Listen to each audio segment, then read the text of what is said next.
So for me, it was about working with the public, making sure things are right. I've got, you know, a natural personal thing for me about making sure people get the right type of services and the right quality of care. I'd worked in an organisation that had been regulated and inspected by the Care Quality Commission, and I found out quite a lot about how the organisation worked at that time, and I suppose I just wanted to make a difference really. People's healthcare where I lived was very important to me.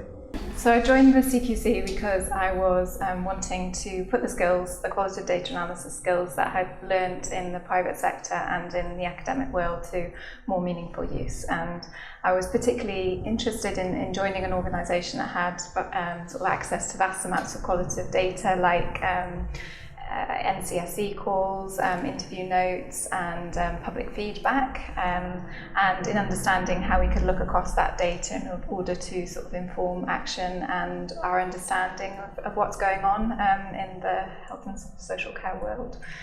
So I worked in adult social care for 15 years and really enjoyed the way that I was able to make a difference directly to people's lives, and that's what I wanted to do for the rest of my career. So for me, coming to work for CQC was a natural next step, and working in registration, I actually genuinely do feel that every decision I make has a direct impact on people's lives, people using services.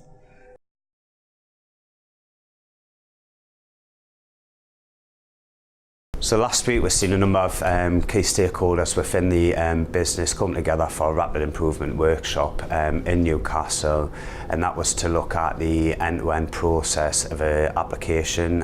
What we successfully did was process an application within 48 hours of the application being received and a legal notice of decision being issued to the applicant. Normally that would take up to 10 weeks to do with the current process. I feel really strongly that if we can get better at listening to what people tell us about how it feels to experience care, and to use that information to open up and strengthen our understanding of risk and quality, then we can be more effective and more responsive in our role as a regulator. Well, an always-on view of quality would mean that I could see at a glance what's going on with my portfolio, but by the click of a button, if such a thing exists. But at a click of a button, I can see each week, whenever I want to, what's going on, bringing all the threads together. So you've got the quality teams within the authority, you've got feedback from the general public, bringing into that, and information we already hold about the services where they've sent us in notifications and things like that, safeguarding. We can bring those all together, and I can see what's going on by pressing a button. And also it means I can manage that risk better in terms of my portfolio, and it will save me a lot of time. In the time that I've worked for the organisation, I've seen quite a few changes, but information tends to come into us from a whole range of different sources and sits in our large CRM system. It's not always been easy for people to get that information out and for inspectors to have pertinent information before they go to complete inspections. So I think a more intelligence-driven, an effective way of looking at data will help everybody to inspect the right services at the right time.